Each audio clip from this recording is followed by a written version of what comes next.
Hey everybody, it's Tim Hinton, the Beast of the Marching Arts. I'm here with Joe Hulls, the Pyware guru. Joe, how are you? I'm fantastic. Living the dream, man. That's right. So it's that time of year, everybody, and we are here to give you some help for your summer drill writing stress. Not that there's ever any of that for any of us drill writer types. But Joe, how is your drill writing season going? Yeah, it's going great. It's going great so far. Got all the info in from my clients, so just starting to kind of get everything kind of sorted out and make sure everyone's drill due dates are in line, so that everyone gets what they need by the time that they need it. So that's the real important thing.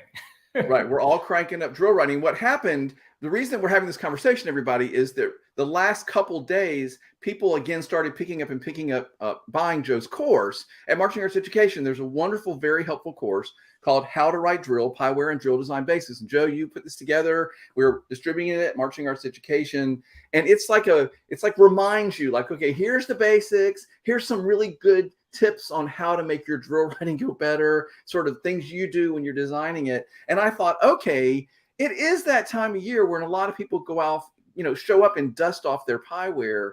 I think a lot of people who write for their own band, especially, if they just sort of, oh, it's June. All right, how does this work again? You know what I mean? Like, Yeah. you have to kind of remember if you haven't used it for the whole year, like regular drill writer people do. So do you find that experience for a lot of people that you talk to, that like they have to remember it? Yeah, I'm starting to see it pop up more on the forums and online and on Facebook as summer break is beginning for a lot of band directors that jump in and either write their show or maybe a handful of other shows. And with Pyware coming out with the small band version of Pyware, I see a lot of directors have gone to purchase that and kind of use that in their for their band when maybe they had never done that before, because Pyware was a bit more expensive kind of for the larger band programs. But now with that small band version of it, a lot of people are jumping right in and then going, whoa, this is a lot. There's a lot to this program. Right. And I just need some help. And so a lot of questions are coming up on the forums, a lot of questions coming up online. And so the course at Marching Arts Education does a great job, I think, of getting that splash of jumping right in out of the way, and helps you with, it sorts out, what should you be using, in what order should you use it, and how to explore the other sides and all the other bells and whistles kind of on your own time, because there's a lot to Pyware that you use, and then there's a lot to Pyware that you can use. So it's and it's kind of like golf. Everyone's got their way of doing it, but certainly the course can really help get a lot of the questions out of the way right off the bat. Yeah, that's why I want to have this conversation. I just want to remind everybody, and if you're watching this live or later on, and you even know somebody that needs this advice, here's what I would do, Joe. If I was that person who, like, has been a long time since I opened the program and I'm about to start again, I know what I have to do every year is I have to go, like, okay, let me do a little test here and remind, oh yeah, that's what, like, I literally have to remember what the symbols mean, because I haven't used it in probably 9 months. Right. So I feel like if I was that director, I would buy your course, and then I would just like take that hour or whatever, and just take a little time and say, okay, let me just watch these videos. Let him remind me, here's the tools. Here's how I suggest you use them. Just sort of get that flow again. Then you open up the program. You're like, oh yeah, I'm ready. I can start playing with it now. You know what I mean, Joe? I feel like a little refresher would be very helpful to people right now. Yeah, totally. I mean, even I started getting back on writing about a week ago, and it was just nice to remind myself of what I do to set up my file. What's my workflow? How, what am I going to do this year? And I kind of tweak things every year, but anytime I write a drill, I do the same kind of 10 things in a row to start a file. And learning that for what you like and is your style is really important. And that's where the tutorial can help save a lot of time. because when you get to it and you're looking at a blank canvas and you got to throw those dots on there and you go, oh man.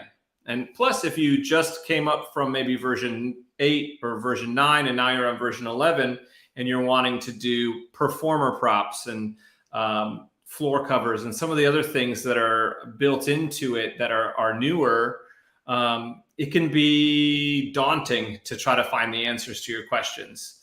And I tend to cover some of those extra topics on my YouTube channel, which is linked to this. And a lot of times those extra videos that I throw on there are ones that cover those topics of how to change equipment at the front sideline, or how to animate a certain thing into the drill, like putting your instruments down, marching away, marching back, and picking them back up again. It's kind of there are all these extra things that you don't necessarily need to do, but sometimes your clients need to see those things just so that you know that the pathing will work and everything will happen. So the YouTube channel as well as the tutorial series really are both helpful tools to getting the answers to your questions when you have them.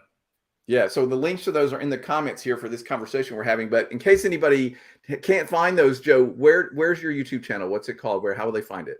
It's just Drill Design Solutions. So it's at Drill Design Solutions on YouTube, or my website, drilldesigsolutions.com. There's all the links there, and links, of course, to the tutorial. And then we did that webinar series a few months back, and I've got all 4 of those webinars there as well. If you just wanted to follow along and do a drill with me before you try to do a drill on your own, then you can kind of just see some of the tips and tricks, because a lot of the teaching is hard to explain unless you're actually in the moment doing it. So take the time and get out there. There's loads and loads of good resources there, both on my website and yours. Yeah, absolutely. And you can find that webinar series also at Marching Arts Education, wherever place you want to go find it, doesn't matter. But, and I got to tell you, I would say the same thing, Joe. Like, if you need some inspiration, if you're thinking, there's some things I'm trying to do this year that I haven't done before, I would say go watch that webinar series. And Joe, we see him, how he does it. He explains what tool he uses. You did some things in there that were absolutely ingenious that I wish I could always remember. I'm going to have to go back and reference it too, because I find myself at times doing things the long way. And if I really knew the trick that you showed us, I could probably save a whole lot of time. Now, Joe, I have to admit, as a drill writer, I tend to use like the same 3 tools like most of the time. And it's probably really terrible. I mean, I don't know. I'm not, if I was doing it all year round, I would probably be more affluent at it. But I do, like, I morph everything, and that's probably, that's just the way I always write. But there's probably like I said, when I watched you on those webinar series, and you're like forming blocks and things in really efficient ways. So everybody, it's worth your time, especially if you're like the band director that's just writing one show or a few shows. Like, take the time to sit down one evening and watch through some of that stuff, and I think you would find it really helpful. Yeah, totally. Yeah, there's more than one way to do it, right? I mean, there's the adjuster tool that's in there. You like to use the morph tool, and then I call them the big 4: the line tool, the curve tool,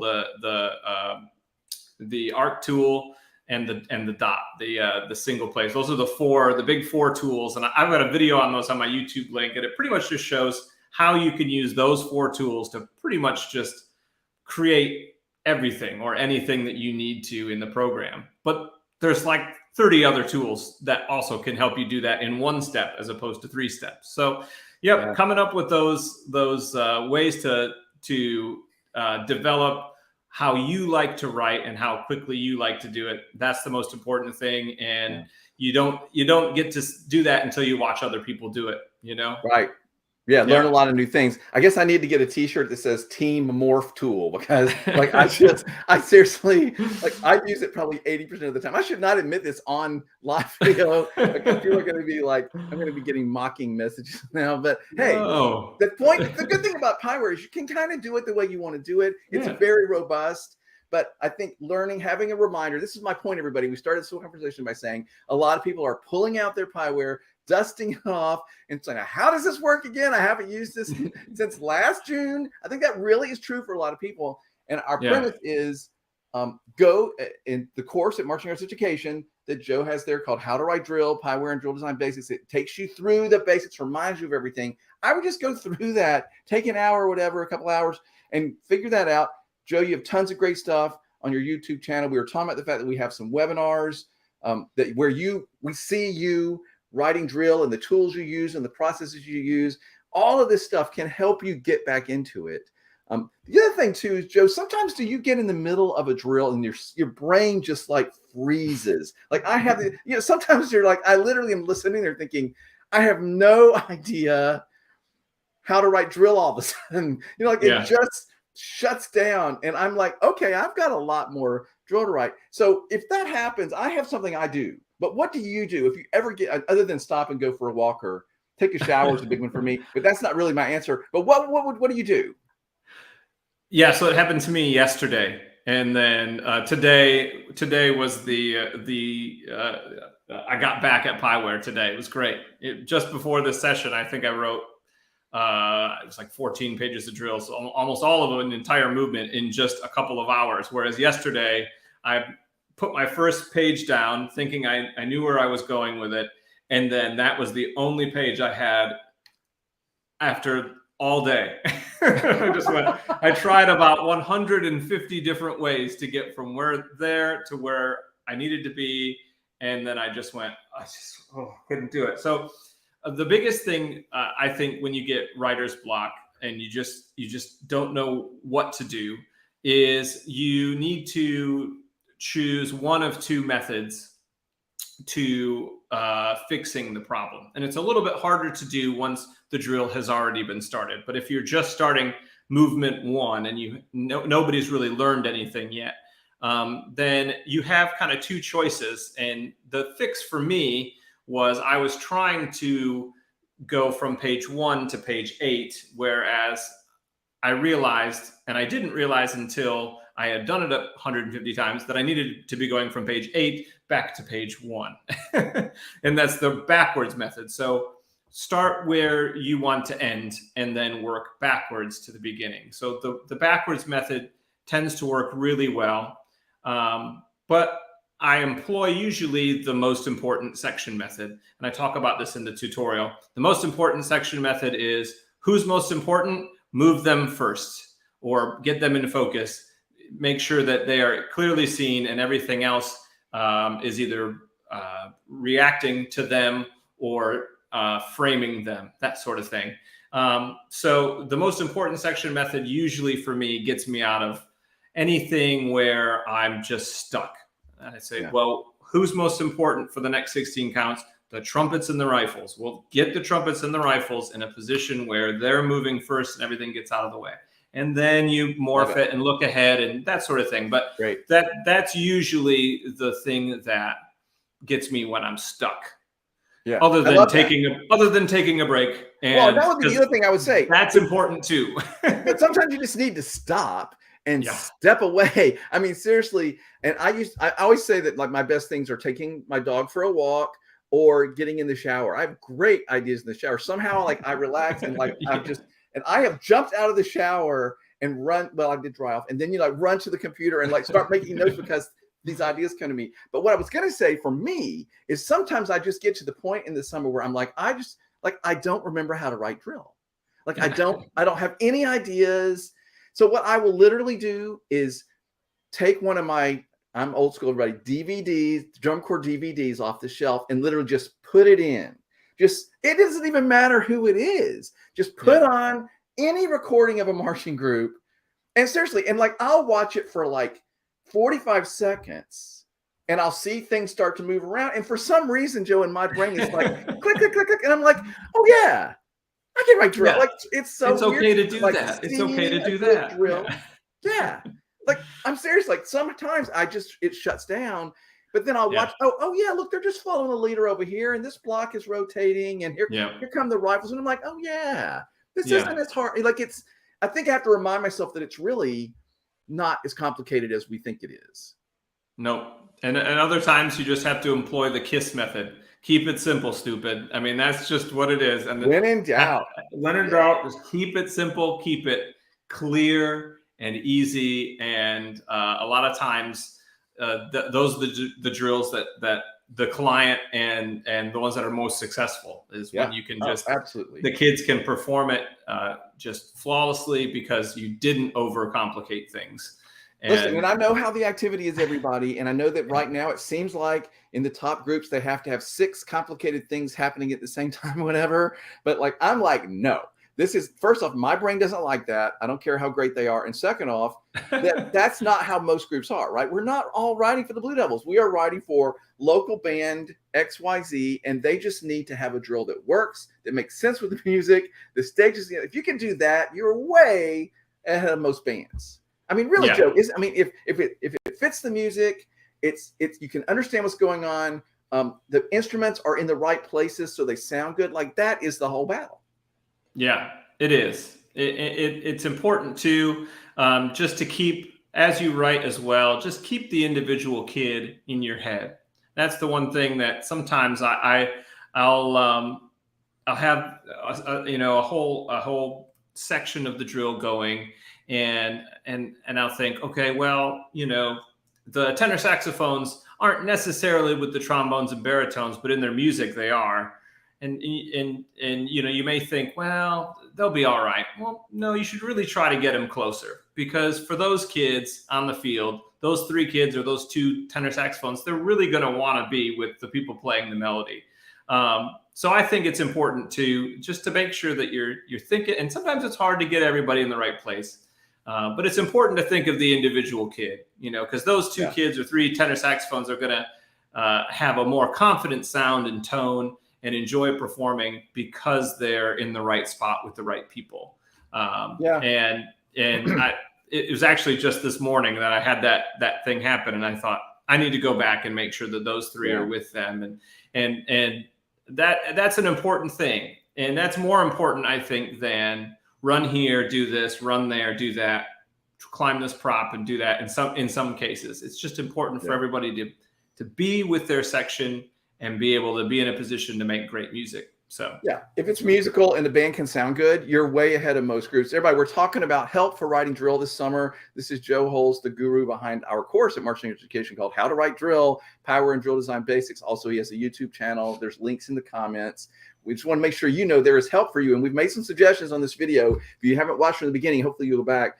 Some things that we think you can do to sort of start your drill writing season. If you're one of those people that's dusting it off. Joe, the other thing I would say to your point of what you just said about keeping those tenor saxes happy, whatever, I would also say that sometimes I have to remind myself that, okay, Tim, most 9th grade marching band kids, especially boys, cannot jazz run across the field for 32 counts at 4 to 5. I really need to remember this, because I'm going to have my clients going to be calling me up going, all right, the ambulance is here because of set 45. And I'm going to be like, wait a minute. So anyway, you have to like, really, usually something that is going to work. It's going to make everybody happy. You are not trying to reinvent the wheel, everybody. Yeah, I think sometimes it's important to keep in mind too, and I try to keep it in my head, is those first 8 sets of the show are very important, because number 1, that's the introduction to the show, and it's got to match the visual and the idea behind the program, but it is the first 8 dots that are sometimes a quarter to sometimes a half of the kids will ever march and learn themselves. Those are those freshman dots, and those first 8 are going to be ones where they're either they got it or they don't got it, and they're going to need some more time on it. So I try to make sure that in those first 8 dots while I'm writing, that I think is this going to be a great way for this director to get started. And in some cases, if it needs to be something that's very challenging, I'll write the opener, but then I'll say, hey, you may want to consider starting at page 8 and learning to the end first, and then go back, because sometimes if that opening chunk is supposed to be something visually really fast or hard, then I always suggest maybe start one chunk into the show and then go back to page 1 when the kids are a little stronger, a little little bit fitter. They're ready Yeah. for it. Oh, so that's fantastic advice, everybody. Because if your first 7 are like this theatrical movement thing, like you don't start there on day one.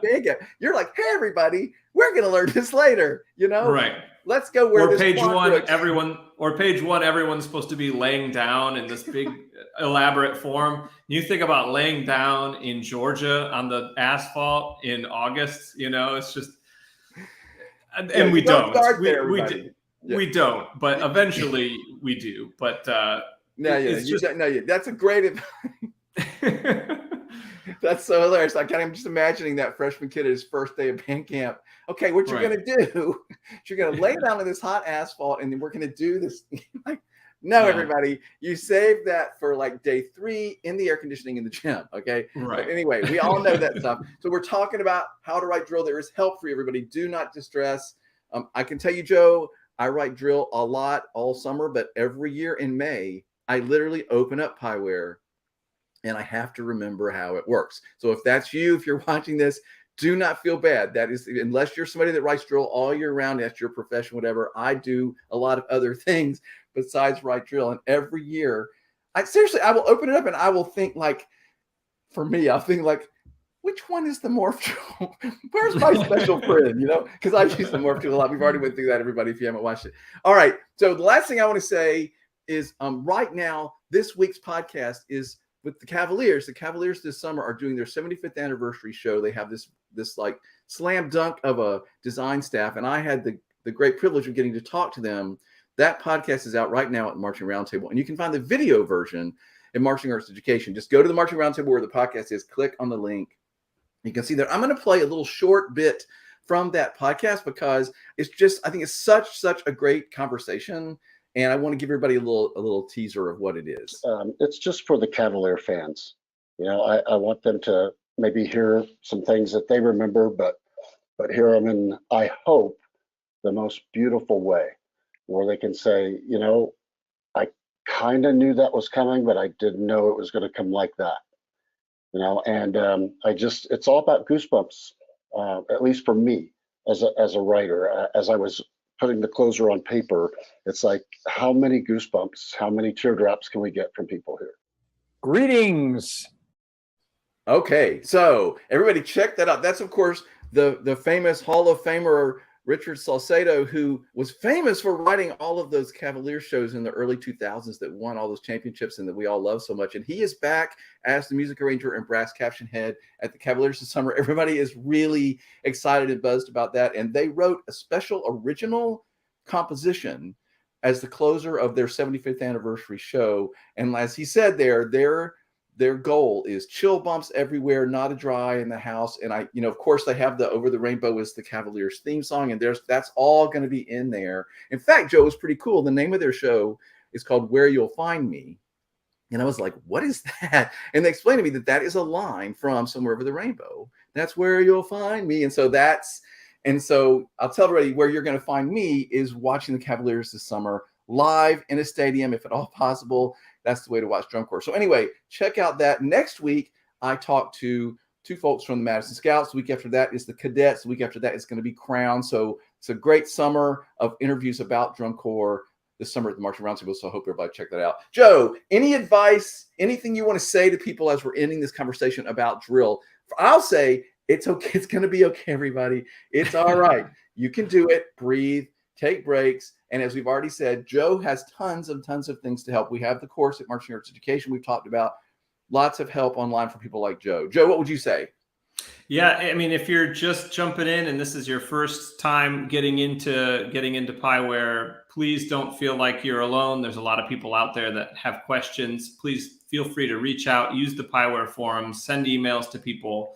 The drill designer community is super helpful with that.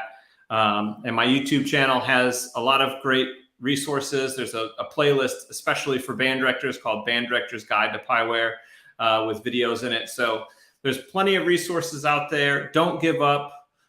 Don't just hop off the wagon and hire somebody to do it. You can do it, even if it comes down to sketching it out on your notepad. I always have my notepad here, and then go back to Pyware and try to put it in. But you can do it. I always, speaking of DCI with, Cavaliers that you just played, I mean, DCI is a huge inspiration for me as the season goes on. I mean, I watch every flow marching thing I can. Even though I get the shows memorized by halfway through the season, I still watch every single one just because it's just great to take it in. And if you're a person who's writing music and drill and all that stuff, it's just great to watch that and take it in. And then it just gives you ideas, little things. Every show I watch, I go, oh, that's a good little thing. It's just a little thing to put in your bag. And then when you get back to Pyware, it could be the simplest little transition or the simplest little way of, getting a section from here to there, or this type of form to that type of form. And it's just those little nuggets. Every show has at least one or two of them where you just go, that was good. And then you put it in your bag and hopefully you can remember it when it comes time for you to write your drill. So check all those things out and, stay positive. You got this. Yeah, absolutely. By the way, I'll say one more thing, and that is that don't forget that every moment of the drill doesn't have to be brilliant and new. It just needs to really work. Present your kids well. Joe, it's so funny. I write drill for the Archbishop Alter High School Band. They had a banner year this past year, winning Class A at Bands of America. And I was talking to that director yesterday about the show that we're still sort of figuring out and getting it all figured out. And I'm about to start that drill this year. But we sort of figured out our one really special moment, and it's like we want to have one moment that everybody's talking about when they're walking out of the stadium, right? That's always what you want to do. And we figured that out for Alter. What we think is going to be that for them next year. So anybody that's out there that's an Alter fan, hopefully you will like our one special, really cool moment that happens in the show this coming fall. But just everybody make it work, set your kids up for success. If you know anybody that's writing drill and stressed out, let them know this video is there. Maybe they'll get a little bit of encouragement and they'll be reminded of all the resources that Joe and others have that are out there. Joe, thanks for talking. This was really fun. Yeah, it's a pleasure. Thank you. Good luck, everybody. You can do it. Stay strong. Take those breaks. Take care of yourself. Get some sleep. Have a good season. Thanks, Joe. Bye.